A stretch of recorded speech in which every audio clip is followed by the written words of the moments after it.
We're going to start tonight's class with a discussion about women in Torah.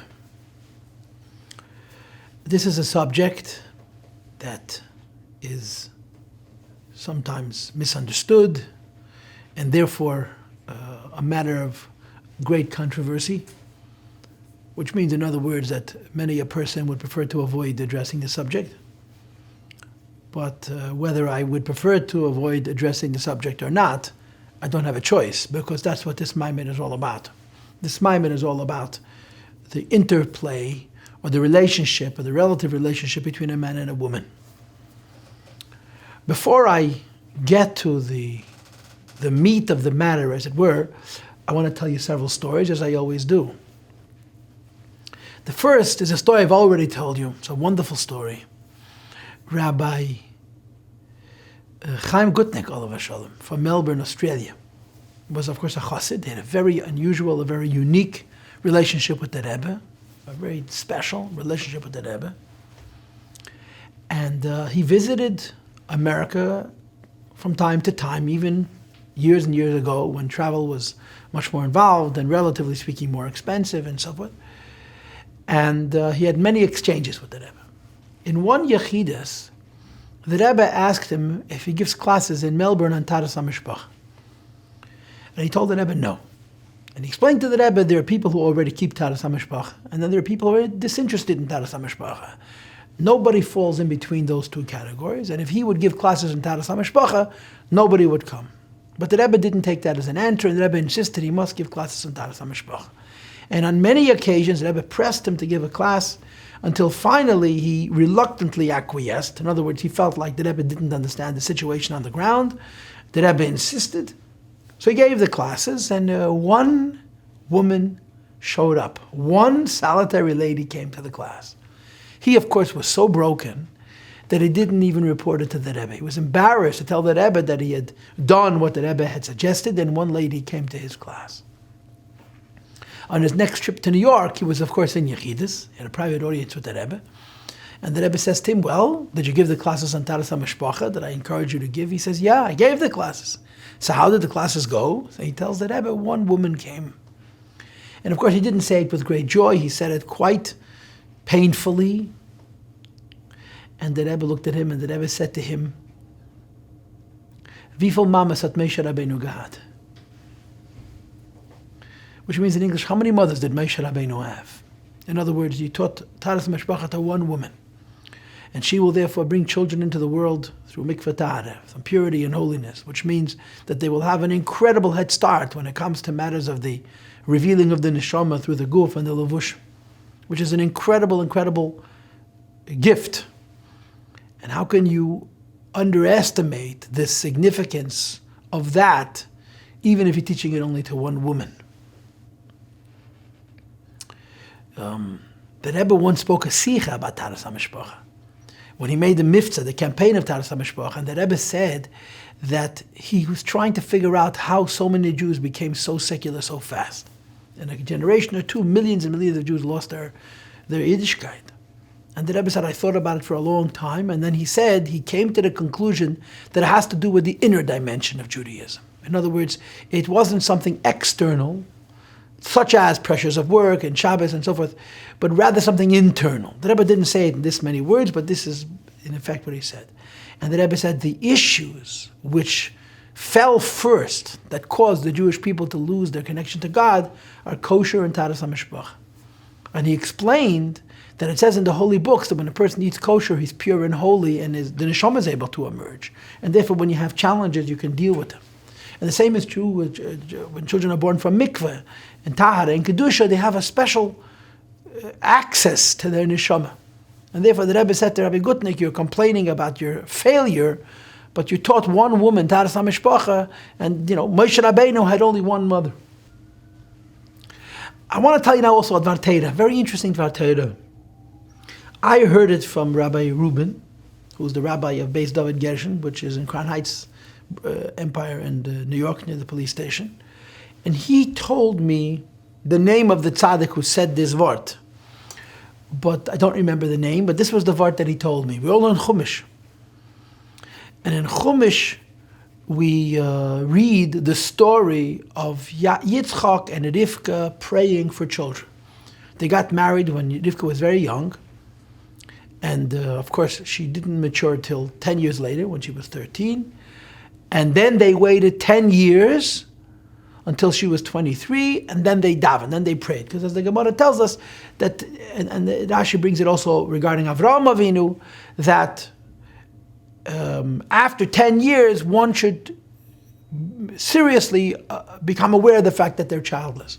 And they prayed, and God heard their prayer, and of course they had the twins, Yainkev and Esav. So the pasuk, the biblical passage says, Vayetar Yitzchak Lenoichach Ishte. Yitzchak davened opposite his wife. And then it says, Vayasar Liad Hashem, God turned to his prayer, Vatah Rivka Ishte, and his wife Rivka conceived, became pregnant. So of course Rashi says, why Vayetar Liad Hashem? Why did God heed his prayer, not her prayer? And Rashi answers, Eini Deim et Tfilas Tzadik ben Tzadik et Tfilas Tzadik ben Rasha. You cannot compare the prayer of the tzaddik, who is a descendant of an earlier tzaddik, versus a tzaddik who is a descendant of a rasha. In this case, of course, Yitzchak was the son of a tzaddik Avraham. Rivka was the son of Besuel, who was very far from a tzaddik. And therefore, God Almighty heeded Yitzchak's prayer and not Rivka's prayer. So there was a Chassidishe tzaddik who made an observation that says, Vaye'etar Yitzchak l'Hashem l'noichach ishtei. Yitzchak prayed to God opposite his wife. And of course Rashi explains that they stood at the opposite ends of the house. But what is the significance of that? L'noichach, opposite his wife. And this Peilishe tzaddik turned the entire pshat and Rashi on its head. He said, Vaye'etar Yitzchak l'noichach ishtei means to say, Yitzchak davened that God should answer Rivka's prayer.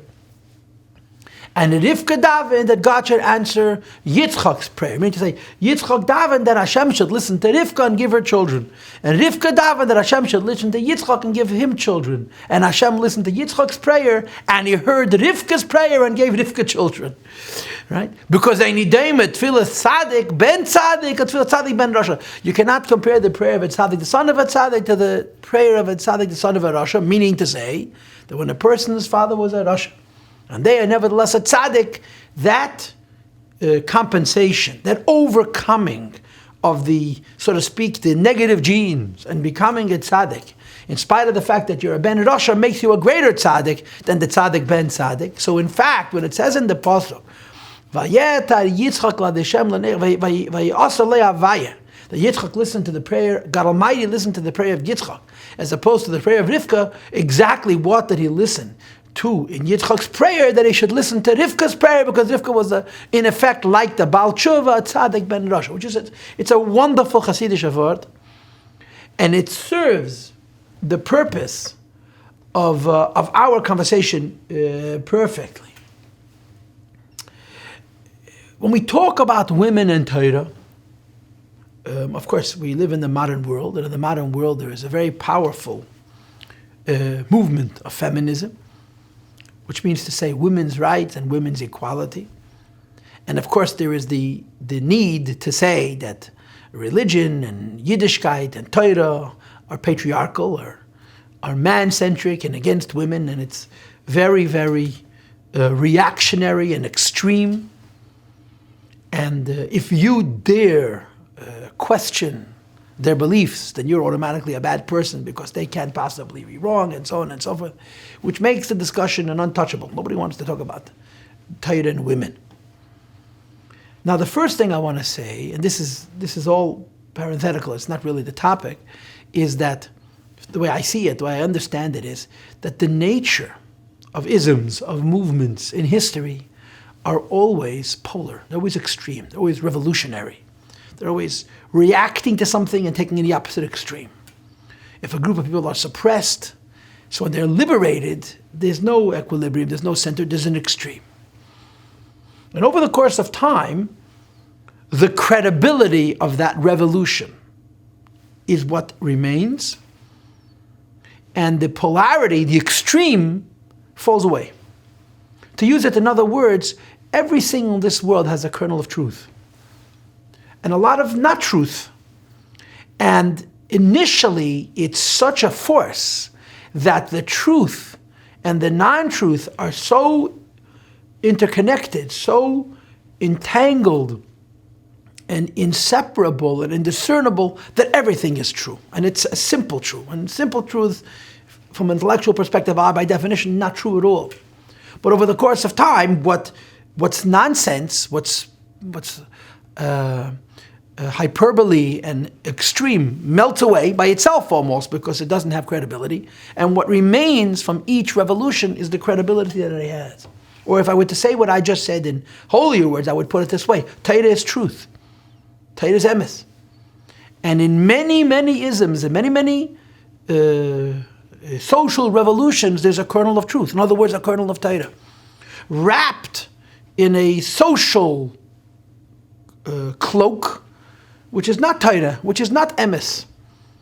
But you have to take the good with the bad. In fact, it's not ever perceived as good or bad. It's just a force that you've got to support. Because you don't support it, you're a bad person. You know, like in our times, you should be, God forbid, called a racist. The minute you call a racist, you're finished. Because you can't defend yourself even against it. Because the defense would make you even a bigger racist. And it's very simplistic. But as time passes, there's racism is a bad thing. And there's a truth to it. In other words, there's a Torah aspect to it. And then there is the emotions and the revolutionary tendencies, the polar tendencies, which ease and vanish over time, and then you have a credibility, which is why Torah is not quick to accept the isms. And Torah people are hesitant to accept the isms, because the isms tend to be very simple and simplistic. And it's not so simple and not so simplistic. And over the course of time, things rebound, and you find, so to speak, a middle, which is the place of truth. And this is certainly true of the feminist movement. That's the first thing I wanted to share as an aside. And the second, of course, is a point that Rebbe made so often, and it is so commonsensical, and yet also perhaps an untouchable, something you're not allowed to say. And that is, of course, the idea that the most degrading thing a person can say about women is that women should be like men. The idea that the liberation of a woman is that a woman should be like a man means that a woman is no good. And a woman's nature and a woman's tendencies and a woman's role. And the role of a woman is defined in the Torah, but it's also part of their very personality and nature, is second class. What you're saying, in effect, is that a woman is in fact second class, because a woman as a woman is not good unless she becomes man-like. And that's, it's tragic, and it's also not true. And this revolution against the revolution, we see already that the first generation of feminists were going to be electricians and fire people and drive buses and garbage cans and their children, garbage trucks, all to show that they're like men. Their daughters, they like the fact that their parents created the revolution and gave them equal opportunity and equal pay in the workplace and things of this sort, but they don't want to drive fire trucks. It's not in their personality. It's not in their nature. And girls want to play with dolls and boys want to play with toy soldiers, not because of nurture, but because of nature. And this is just the nature of revolution. And of course, the truth of feminism is Torah. The truth of feminism is a belief that the Rebbe held very strongly. We know of many occasions where the Rebbe would say, I'm all for women's rights, feminist rights. But feminist rights means that a woman should be what a woman is meant to be and have pride and respect for herself in that role, and not to try to be like a man. Now let us, after that introduction and digression, let us address what Torah says about women. And I'm going to give you two examples, both controversial, both sensitive subjects. In other words, both issues that I probably or may one day regret doing, but we're going to do it nevertheless. The first is that the Gemara says, Noshim Taitan Kales. Women lack das. Now, the moment you say a woman lacks something, then you're a bad person, and that makes the Torah patriarchal. But before we even analyze that, the Gemara also says, Bina Yeseidan Nitna Be'isha Yesei Me'Be'ish, that women have extra Bina, which means that the Torah is, if I may use these words, speaking on balance and saying there is a strength that women have that men don't have, and that is Bina. They have a greater wisdom or understanding, and the way understanding is understood, at least by me, it's the capacity to go into details and to do many different things at one time and to do them properly, thoroughly. And men have a strength in the area of das. Das means depth or connectivity, which means the ability to get completely focused on one point and be totally immersed in that one point. And it's two sides of a coin. They're different types of strengths. Of course, it's much more complicated than I can possibly share in the little time that we have to discuss it. But one way of seeing these two attributes, Bina versus Das, that Bina is much more about the detail and Das is much more about the essence and the connection to that essence. And when you look at it that way, the Torah is not raising men up or putting women down. The Torah is simply telling you the truth. And of course, as the Rebbe so often argues, the Torah knows the truth, not only because it's smart, but because it's actually the blueprint. Creation was created from the Torah, including the creation of man and woman and their basic natures, their essential natures. And Torah is telling you, I want you to know that when I designed man, I designed woman, I gave man the strength of being and I gave women the strength of das. In this Maamar, the issue of I gave man the strength of das and women the strength of bina. In this Maamar, we're going to mention this Maamar Chazal, Noshim Daitan Kalas, that women lack das. But if you will pay attention to the spirit of how the Maamar brings up this issue, you'll see that it's quite involved. In other words, it's not so simple. It's not simply saying women are missing this attribute, but actually you can make the case that it's actually trying to imply the opposite. Which leads me to my second issue of controversy, which is also found in our Maamar that I want to share now. And that is that often when you learn in Torah, particularly in Chassidus, about man and woman, they speak about strength and weakness. A man represents strength and a woman represents weakness. And of course, strength is good and weakness is bad, so there's another example of patriarchy, of putting women down. But if you pay attention, if you, so to speak, go past the surface of it and you get a little bit deeper into it, you learn that in fact, it's not so simple at all. Because, first of all, when you talk about strength and weakness, being masculine and feminine, strength and weakness, another way of putting or describing strength and weakness is hardness and flexibility. Hardness and flexibility put a very different spin on strong and weak. That a man is strong means that he's hard. Hard means that when you try to bend him, he breaks. A woman is soft, and the feminine attribute is soft. If you bend it, it folds and it bounces back. But in addition, there's another factor. And the other factor is when a person is soft, they're humble and willing to change and willing to grow and willing to do real change and creativity. And when a person is hard, they're fixed. They're already what they're going to be, and there's no promise. There's no prospect for change. There's no room for improvement. So if you would think about it, you can actually say that hard is soft and soft is hard. Being masculine-like, which means self-assured and finished, a complete product, is weak because there's no room to grow. On the other hand, being weak, which means to say, to recognize one's limitations, one's humility, one's vulnerabilities, is the basis for growth. So there's strength and weakness and strength. And this idea will be very thoroughly enlightened in the Maamar that we're about to learn. And in fact, it lies at the heart, if you will, at the core, at the very, very essence of what this Maamar is going to teach us. This, of course, brings us back to that wonderful vart that Yitzchak davens that Hashem should listen to Rivka. Rivka davens that Hashem should listen to Yitzchak. And Hashem listens to Yitzchak and listens to Rivka.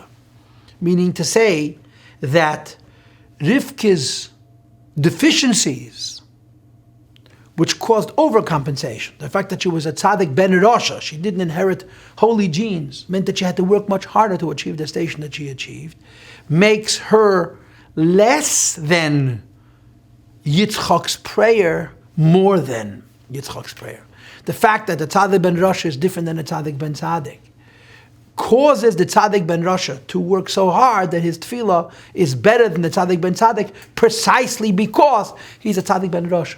In other words, the softness, the weakness of the feminine attribute makes it stronger than the strength of the masculine attribute.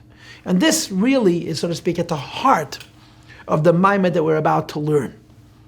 What's interesting about this Maamar is that the Maamar is going to take a strange twist. The Maamar is going to have a prefix, an introduction, which we're going to learn momentarily. And then we're going to have this discussion about the masculine and feminine aspects as I just described them. And then the Maamar is going to present the advantages of the feminine versus the masculine aspect. But in the next class, which we'll do Mitzvah Hashem next week, we'll do the second half of this Maamar, it's going to actually spin the other way. He's going to make an argument to compensate for the masculine aspect's lack of tendency towards compensation. In other words, if the strong one doesn't have the vulnerability and therefore the need to work, which is not a good thing, there will be a compensation, there will be a way of correcting that problem which comes from not having a problem. But we'll get to next week. So I think it's time that we begin. Okay, so beginning on line 1, of course. There's one more thing that I still need to tell you as a way of an introduction, but I'm not going to tell it to you now. I'll tell it to you when the time comes. So here we go, line 1. Sos Tasis. V'sagil ha'akor. Now, sos means to rejoice. It's a command. Do rejoice. Tasis, again, means rejoice. V'sagil means a third time. To be glad, to be happy, to be rejoicing. As we all know that there are 10 allusions in Chazal for Simcha, and Simcha and Gila are amongst them. Hakara. Hakara means the infertile, the barren women. God forbid. Bekibat baneha l'teicha, when she gathers her children with her, besimcha, with joy. Now, of course, the pasuk on the face of it is a contradiction in itself. Right? This is, of course, one of the Sheva Brachas that we say by a Chanin and by Sheva Brachas. If a woman is infertile and she's barren, since when does she have children? And the pasuk says, "Sheis Tasis v'sagilo akara," that the infertile woman should rejoice. Bekipas banei l'teicha besimcha. And you'll see later on in the Maamar how this question is resolved. But the Rabbi does something very interesting and very grammatical and very, very precise. The word sos is a command. You're telling somebody else to be joyous. But the word tasis can mean two things. Tasis means you should be happy. And tasis means you should give happiness to somebody else. The difference between you should be happy and you should give happiness to somebody else will be the difference between masculine and feminine. And let's look inside. Hine. The word tasis, which can both mean rejoice yourself or give joy to somebody else, has two interpretations. Ha'alef is lashon poyel oimid, which means telling a person to proactively do something. V'koyel ha'akara. It's an allusion to the infertile and barren woman. And what is being said to the infertile and barren woman is that v'tasis lashon nekeva, that this woman, who is obviously a woman, should rejoice. Shaha'akara tasis biatma, that the akara, the barren woman, should rejoice herself. V'tagal, and she'll receive additional gila, joy, bekibas b'nei, in the gathering of her children. So the first translation does is that you're saying to the woman, be happy. But the second translation is va'abez is lashon payal yoytze. It means to affect in something else, as opposed to payal lemit.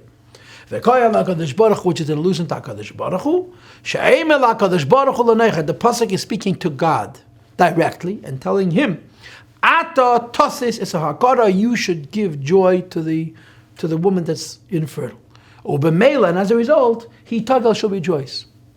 Ki noichach lezachar, he shavim lashon nekeva nistedes kiyadur. These are the Tzemach Tzedek's words, and as a rule, I don't read the Tzemach Tzedek's notes. What he's saying in short is that the word tasis can be said to a man and it can be said to a woman. The difference is tasis, when it's said to a man, means give joy to somebody else, and it's spoken to him in first person. You should give joy to somebody else. On the other hand, when Tasis is going on a woman, Tasis means she rejoices in herself. But when you say Tasis, it's not that you're saying to a woman rejoice. You're describing another person, a woman that's not here directly, that she should have joy. In short, the word Tasis involves two things. The idea that God, or the man, is giving joy to the woman, and the idea that the woman herself should rejoice. And as this Maamar develops and unfolds, you'll see the juxtaposition, the fusion of these two interpretations of the same word to come up with one commentary. In other words, what the Alter Rebbe is going to do is saying that these two opposite interpretations are not only not opposite, but they're compatible and interconnected, and they add up to one conclusion. But this will be discussed next class in Mitzvah. Line 5. We must, however, first preface. What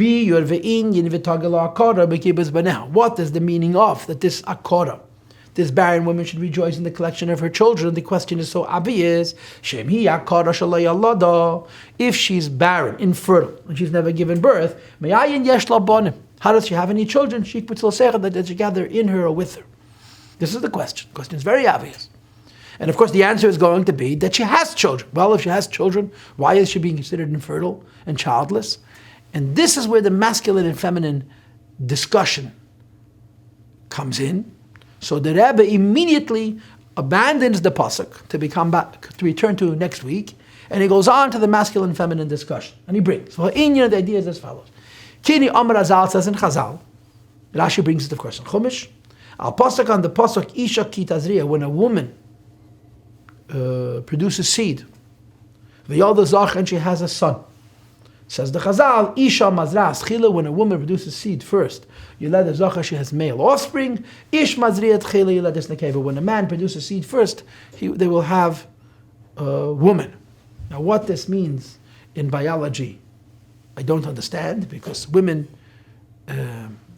ovulate once a month. They're mazriya without any self-control. The woman doesn't choose to be mazriya. It happens by itself. And as a result, what is the meaning of Isha Ki Tazriya, Isha Mazras Tchila, and Ish Mazriya Tchila, and so forth? And let's leave this question, the biological question, for a different time. I think I once addressed it in a class here, and I'm not going to discuss it today. But without going into the biology, what it's saying very plainly is that in order to have a child, you have to have Zera Ha'av and Zera Ha'em, a seed from the male and a point of seed from the female. If the male seed is produced first, the child will be a woman, a girl, a female. If the woman produces Zera first, the child will be a Zoch. It says, what does this all mean in Avodas Hashem, in our lives? And he continues, I'm on line 8. Hine. Neida, all of us know, the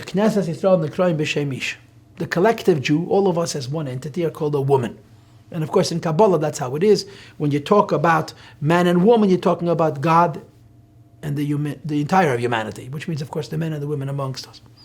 And God Almighty is called our husband. As the Pasuk describes it, God Almighty, instead of being estranged from us, will become Ishi, our husband, which is a much more intimate illusion of a relationship between a man and a wife.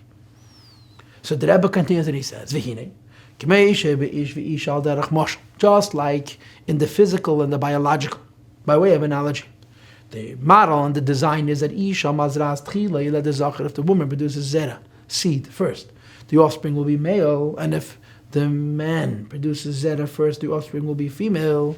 The same is true.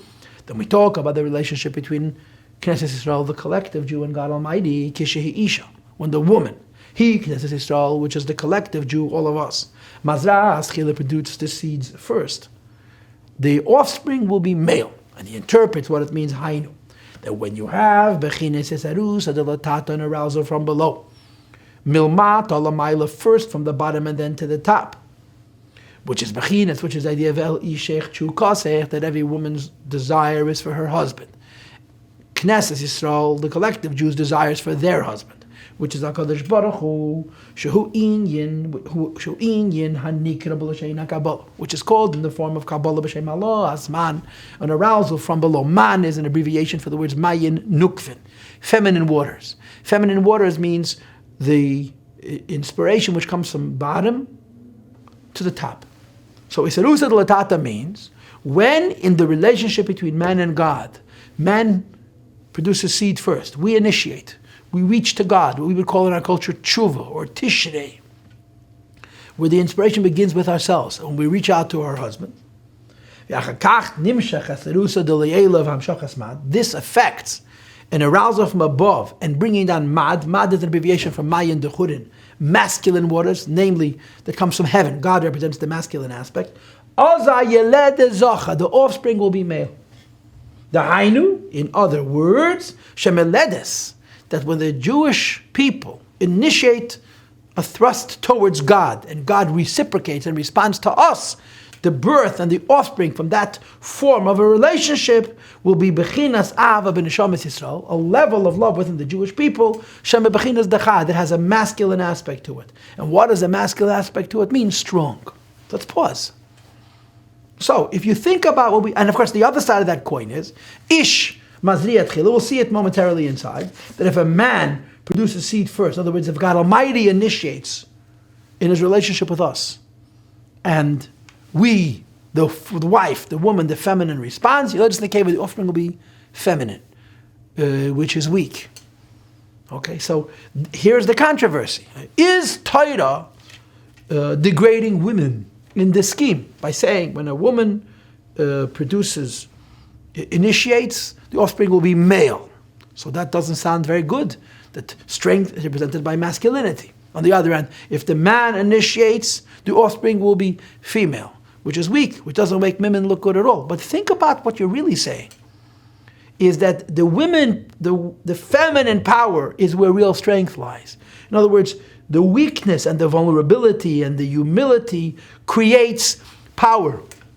We call that power masculinity because masculinity on the surface represents power. On the other hand, when you have a masculine aspect, in other words, God initiates a relationship with us, so from our end, we're weak. The offspring is female, weak. So that's a reflection not of a woman, but a reflection of what the masculine aspect is. That hardness, that inflexibility, which creates something which isn't real and which isn't permanent. So if you'll think about it, it's really all inverse. It's like saying, God listened to Yitzchak and not to Rivka. But what did Yitzchak pray for? That God should listen to Rivka. In other words, the feminine weakness is strength, and the masculine strength is weakness. When God gives us, without our efforts, what the result is weak. And when we, in our weakness, recognize our weakness and vulnerability and reach out towards HaKadosh Baruch Hu, the offspring, which is a reflection of our initiative, is strong. And it's represented by the idea of masculinity. And the Rebbe will now explain this using the model of love.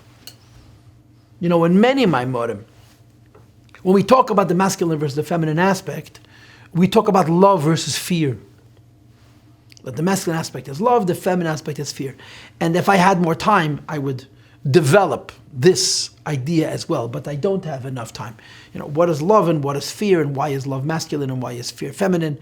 How love is better than fear and how fear is better than love. And this, the same kind of drama that we articulated in our earlier conversations can be associated with love and fear, how love on the one hand seems greater than fear, but in a sublime way, in a more hidden way, fear is greater than love. And it's a long conversation. We're going to leave that alone because we don't have time, and also because our Maamar doesn't go there.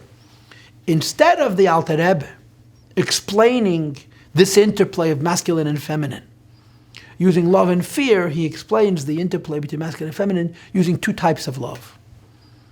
And if I had to articulate the difference between the two loves, I would say it to you very plainly. When I love you, am I loving you or am I loving myself? Now, you may not understand my question, but I'll give you the provocation, okay? Any psychologist will tell you that anytime anybody loves anybody else, they're really loving themselves. Because nobody can love somebody else. Everybody loves only themselves. Now that sounds really, really bad, but it's also psychologically true. We're all selfish. So if I love anything beyond self, it's because of self. Only in Judaism and Torah do you have a notion of altruism. And altruism means I can love you because of you, not because of me. And that's the masculine and feminine love that Maamar is going to portray. That when a person loves God, is that love for God a love of God or a love of self, which results in a love of God? The first would be masculine, would be strong, and the second would be feminine, would be weak. Or to say it in other words, when I am loving you, am I going beyond myself? Or is that self? If when I'm loving you, I'm going beyond myself, or in the language of this Maamar, I'm creating something beyond my natural parameter. On the other hand, if I'm loving you because I love me, then I'm not getting beyond myself, and I'm not creating anything real, because I'm not going beyond the parameters of my nature and my basic definition. So the Maamar says, when the woman produces zera first, the love is masculine. It's real love. I'm loving God for God. But when the man, which is HaKadosh Baruch Hu, which is God Almighty, initiates the relationship between him and us, the love, which is the offspring of that relationship, of that interplay, is feminine. It's a love of God, which is really an expression of love itself, of self. Let's learn it inside. Dahainu, I'm on line 12.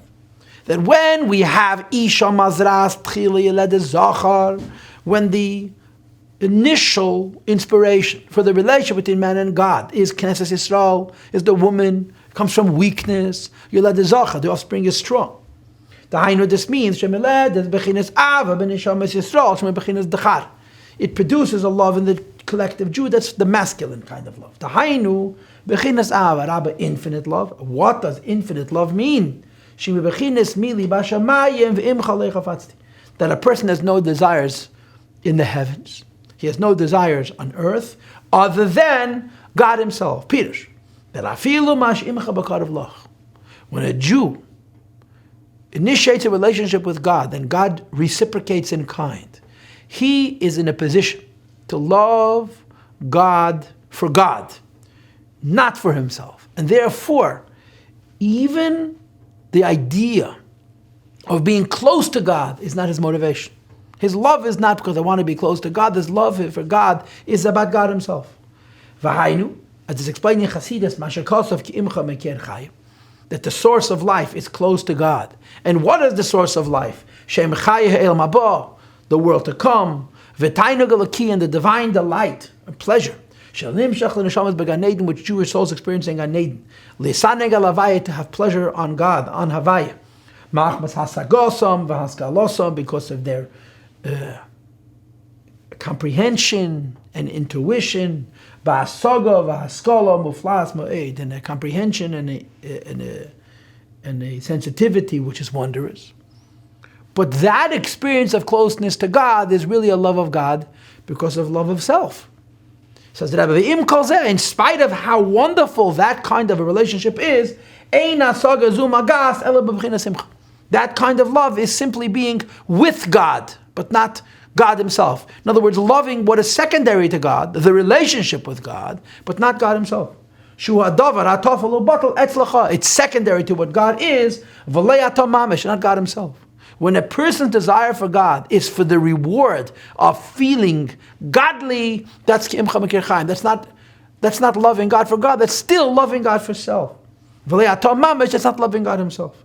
Because we talk about God himself, you can't expect to apprehend him, to understand him, and to feel him. And therefore, Ella, the idea of a love for God, a desire for God, which is about wanting to experiencing him, is hasagot b'china ziv hashchina. It's only the rays of the Shechina, the light, in other words, the reflection of what God is, ziv ha'araba'am, which is a reflection and a shine only, and not the truth. V'il zeis, and therefore, v'imcha le'chafatzti, a person whose love for God is masculine. It means to say, a person whose love for God is for God, and is not a love of self, doesn't even want the idea of to be with God, secondary to God, in the glow, in the halo, in the light, and the holiness of God. Ella, but instead, this infinite love is libatel v'likolel to become one with godliness. Ulishtaba b'guf of the malka, and to be fused with the body of the king, which goes on godliness itself on the spheres. Shalamayla b'chinas zivhara, which is higher and higher still than a light and a reflection of God Almighty. In other words, when a person loves God, not because they love themselves, because they love God, they want only God. And only God is not the same thing as the experience of God. Because any experience of God is not God, that's its light. And if you want God and God alone, that's what you want, not the imcha, not the secondary aspect. And this love, this, so to speak, masculine, strong love, happens when Isha ki Tazria. Isha mazras tchila, when the inspiration comes from the woman, which is Knesset Yisrael, which is us collectively. Weakness is stronger than strong, in effect. V'hagam, and even though, shebabchinazu, that if a person has what we're calling a masculine love for God, the love for God, there's no experience, doesn't feel like anything. It can't be described in the model of sitting and basking in the glow and glory of God. And to be delighted by the light of God. To the contrary, when a person is interested in God for God's sake, the effect is bechinas bittul b'metzias. Your form is eliminated because of the truth of God. Like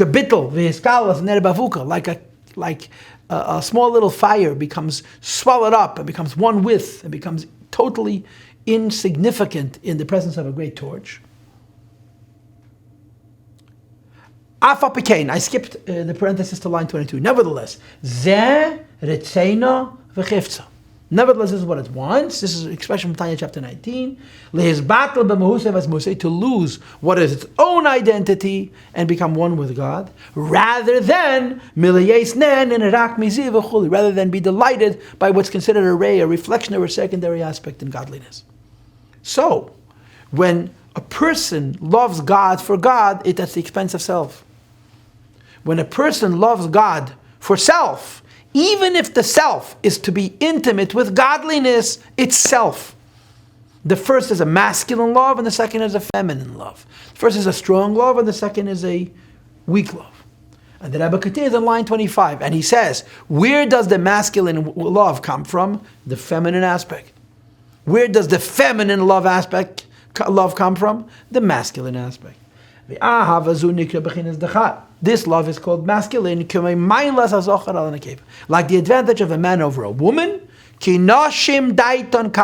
Women lacked das. Das means connectivity, the idea of focusing on one point and being completely locked into it, to the extent that the person and the thing that they are relating to become one and the same. Mashaykin azocha, as opposed to the masculine aspect, bardas, that he has this kind of strength of connectivity.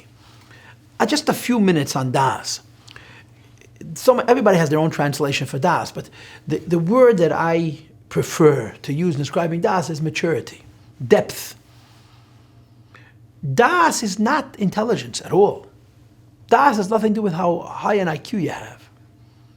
It rather has to do with how firmly your feet are planted on the ground, how much of a grip of reality you have. Some people are very, very smart, and they're children. Other people are intellectually average, but they're real people. And the difference is not in how intelligent one is, but in how one feels and is connected to their environment and to the people they meet and to the consequences of their actions and the responsibilities that they carry. That's what das is. Das is a connection. And a connection that makes theoretical things very real. Like, for example, God.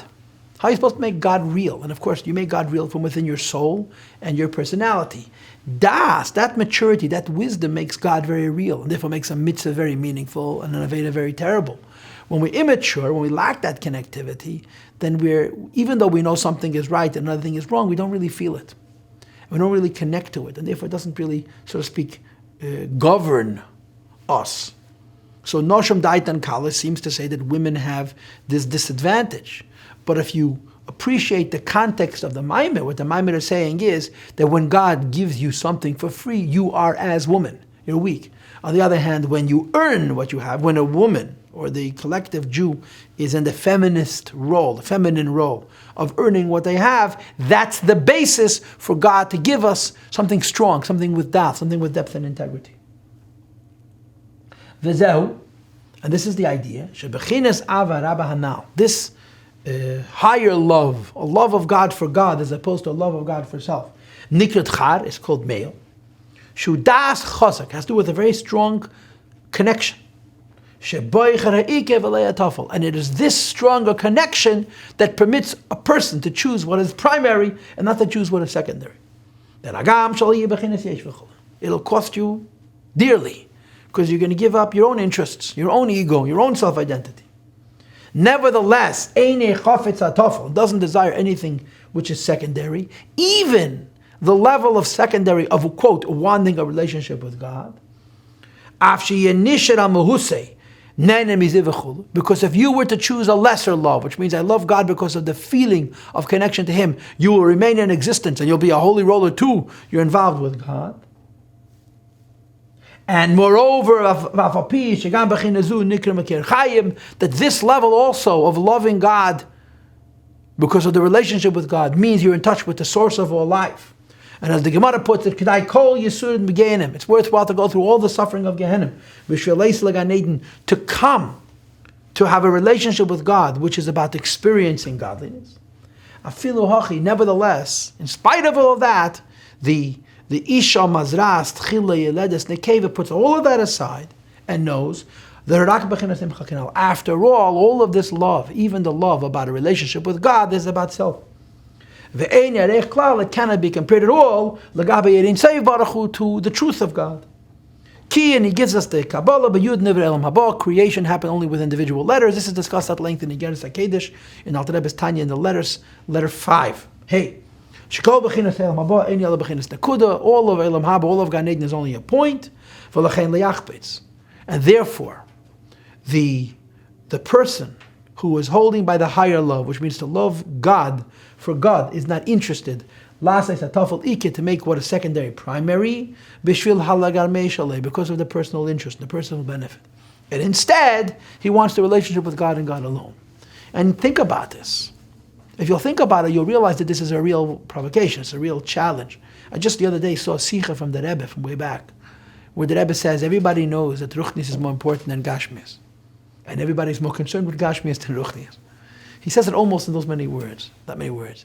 And of course his point is, sure, Ruchnis is very important, but Gashmis is very real. And the same is true here. Dedication to God at the expense of self is very ideal, as opposed to a relationship with God based on the reward of the relationship. But all of us know that idealism, altruism, as simple as it is, it's escapable, it's elusive, it's hard to reach. Do I really want to love God for God and forget about me? I could say it, but will I mean it? Am I, as the expression is, holding by it? Because it's an awesome thing. A relationship with God just for the sake of God. There's the madrega, not of a tzaddik, of the biggest tzaddikim. I'm sure you know the story. It's so familiar that the holy Baal Shem Tov once was visited by a couple that were childless. And the Baal Shem Tov gave him a bracha to have children. And apparently it was decreed on high that this couple were not meant to have children. So a voice came out of the heavens and announced that the Baal Shem Tov, because he had violated the orders of the heavens and had forced God's hand, because when the Baal Shem Tov gives a blessing, tzaddik gezer v'akadosh baruch hu makayim, the couple would have to have children, and the Baal Shem Tov was punished for it, that he forfeited his Elam Haba. So the Baal Shem Tov ran out into the street and he sang and he danced. He says, now I can serve God just for God. No reward. Now it's for God. So the voice came out of heaven and said, okay, we're going to punish you and give you back your Elam Haba. We'll keep the distraction around to complicate life. It's not, we all believe that we all want to do, quote, the right thing. But the right thing is costly, unbelievably so. Masculine love, which means loving God for God, as opposed to feminine love, which means loving God for me. Even if the for me is not, as I like to say, pizza with extra cheese, but the experience of a relationship with God, that's only imcha. It's not the real thing. And the Rebbe continues on line 31. This is called serving Hashem without any intent to receive a reward. The glories of Gan Eden nikra pras is called a reward, while serving God for God's sake is shalei nasakal pras. Now the simple translation of the word pras means a reward. Now to use my Maimonidean form, the Rambam's famous introduction to Sanhedrin chapter 10, which talks about Elam Haba, is such a simple supposition. The Rambam says, when you serve God, what is your interest? They should have a lot of money. In other words, money is more important to you than your relationship with God. When you serve God, what is your interest? They should eat a lot of good food, which means good food is more important than relationship with God. And he sort of says in effect like, you should be ashamed of yourself. What could possibly be an adequate reward for the service of God other than the service of God itself? And the Rambam develops his thesis on Elam Haba on that simple basis. He says, so few people are really interested in God for God's sake. We're all interested in something ulterior. And not even ulterior on the highest levels, as our Maimon describes it. Quote, have a relationship with God, but something ulterior. He brings that my enemies should be punished, that I should be powerful, that I should have a lot of influence. He says, that's more important than your relationship with God? And you say, well, it's not more important, but it's the reward. Yeah, but what's your motivation? Is your interest in the relationship with God, or is your interest in the reward? If interest is in the reward, then you consider it primary, and the relationship secondary. And the Rambam therefore argues that a person should serve Hashem, shalaya manas lakabel pras, lishma, as he calls it in Hilchos Perek Yud. But the Maimon adds a twist. The meaning of the word pras is a reward, but pras also means a broken piece, like we're coming now from Pesach, yeah? So the piece of matzah, the Levi piece, which we leave in the Kaira, on which we say the whole Haggadah is broken. That's the primary reason. One of the primary reasons we break the middle matzah is because ani darke beprus. Poor people can't afford whole loaves, they have broken pieces. So you break a matzah, you have a shtickle matzah, and on the piece you may say the Haggadah like an oni. Heilach ma'anya, the bread of affliction as it's translated. So prusa means a broken piece. A broken piece means I'm not getting the whole thing, I'm getting something partial. So if I am serving God for a pizza with extra cheese, the relationship with God is the whole thing, and my interest is in a little brekele, a little crumb of the relationship, which is so silly. She'ein erak prusa, which is only a broken piece. It's not the whole loaf, so to speak. And therefore, when a person is sensitive to the higher kind of love, they do not desire this broken piece and this relationship. But the cleaving, the attachedness to HaKadosh Baruch Hu himself, to be Baruch to be Batal Hashem himself. That when we talk about the love of God for God, Perusa Hanal, this reward, this broken piece, even if the reward is the feeling of closeness to HaKadosh Baruch Hu, is it's so inconsequential, so insignificant, like a drop in the ocean. That's the meaning of Isha Yezeras Tchila, when the feminine produces seed first, which means, say, when we initiate the relationship with HaKadosh Baruch Hu, the love is zachar, is masculine. We can reach a level of wanting God's for God's sake. So is feminine weak or strong? On the other side, Ish Mazras Tchila, Maziyas Tchila, if God gives us a love and initiates a relationship with us, our reciprocity, our giving back is going to be for us. He inspired us, so we're reacting to that inspiration. We're reacting to that inspiration because of our interest. And that's what it says now, 34. When God initiates a relationship with us and we're simply reacting, this is a lower love. In other words, I don't love God, I love myself, and therefore love God. My love is for the purpose of a reward which is only a piece. The delights, the reward of relationship with God in Gan Eden. In other words, one wishes to be close to God, or to become attached to Him. And of course, we all wish we had such problems. But compared to the more ideal and altruistic love, it's a secondary level. This means that we should remain ourselves. We shouldn't forfeit our self-identity and ego. But the vuka is attached to HaKadosh Baruch Hu Gan Eden, and quote, no more. What it says in the Pasuk and explained in the Zayir, and it's brought in Chassidus, Bechinas Nafshi Visich. The soul desires God when he doesn't have him.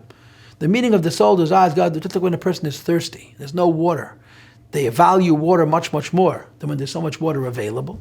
Similarly, a person desires God when he cannot have him, but the desire of God is for the experience of God, and the fact that they want the experience is a secondary thing. One desires life. And therefore, one elects, one prefers the reward, the reciprocity, the broken piece. Which is only a ray and a shine in Gan Eden, not to lose your self-identity and to hold on to your ego. And the neshama doesn't want to become one with God, because in so doing, because then they will become bottle as a candle in the torch. But in the essence of God, then the neshama doesn't want that. Says the Rabbi, this love, which is the lower love, I love me and therefore I love God, says the Rabbi, is called feminine. She lacks a connection. She lacks a dedication. She lacks a single-minded dedication to a cause, where she becomes the cause at the expense of herself. Because she's making what is secondary primary. It's about what I'm getting back and not about what I'm doing. This is like receiving the reward because of the ulterior motivation. Which is of course the level of nafshi. When one is far away, they desire life for themselves. This level of love where I want God for me, Nikra Dayan Laila, still called night. It's a love associated with darkness because it's not God I'm interested in, it's myself. Which of course interprets. Now let's pause. When the woman initiates, the reward is a male, which means say that the weak initiation creates such a strength that you have an interest in the truth for the truth's sake. But when the man initiates, in other words, God inspires us, the best we can give is an interest in God for us. And when the woman is maziyah first, the offspring is masculine, it's strong. We want God for God's sake. On the other hand, when the male, which goes on God, initiates first, you let us the cave of the offspring is feminine. Line 42. He, nay, all of us know. When a human being excites himself to love and fear God, which is an incredible madrega, that's an initiation, that's an inspiration. And what do we want? Because we have developed a love and fear of God within ourselves, with the understanding that God is going to give us in return for our love and fear of Him, a love and fear of His own, which is a much, much higher love. How much can we love God? We're people. But when we do our best in loving God, God gives us, via our neshama, a much greater love. And the much greater love, this is the masculine love. Skip the parenthesis. If the process, if the sequence began with the woman, in other words, we were weak and we reached towards God and wanted to love Him to the best of our abilities. One toils within himself to create love and fear of God from his understanding and so forth. Notice he uses the word bina. God gives you reciprocally the feminine inspiration, produces a masculine gift of das. A reciprocation and an arousal from above, from a very high level, and a very deep level, from the deepest levels of the light, and the life, which God gives reciprocally to the collective Jew. And the offspring will then be masculine. God will respond with a spirit and a love from above. The love should be an infinite love, which is which is far beyond what the person can value and appreciate using their understanding. Because what we can appreciate and understand is the feeling and the reward of the feeling of connection to HaKadosh Baruch Hu. Beyond our understanding is the connection itself. And when we want God from within ourselves, God gives us the love that's about the connection itself as a reward, as a consequence. The person should desire to become one with godliness, to be in God for the sake of God alone and not for the reward that it brings the person. Achla piyamim, on the other hand, when you have ish mazriyat chilu, when God comes to us when we're asleep and He arouses us, which of course is consistent with the Nissen idea that God redeemed. The person has done no moving from his own. Nevertheless, there's an arousal from above in a unilateral way as a gift to arouse us and awaken us. Which in the context of this conversation is the masculine, the man, God inspires first. And therefore, this arouses from above. Since it was not sparked by our initiative and from within ourselves, it can only bring to us the outer level of the light and the outer level of life, in the infinite light of godliness. God is giving us everything. But since we're not vessels, because we haven't initiated, He can give us. But what we're getting is only the chitzonius of what He gave us. That although that when God inspires us, made it as damkin is and arouser from below.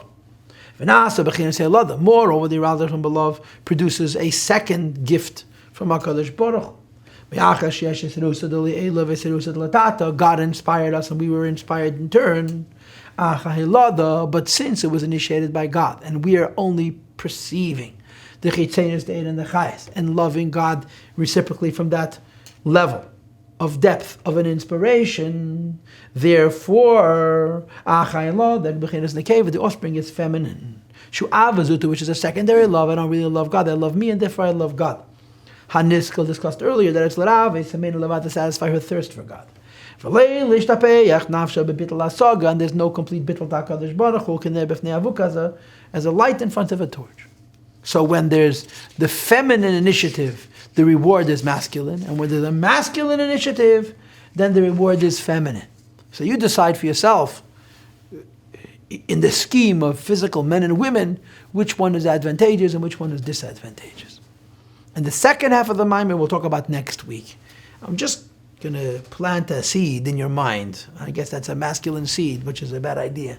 I should let you prepare the Maamar. But I'll tell it to you anyway. You don't listen. If you want to prepare, don't listen.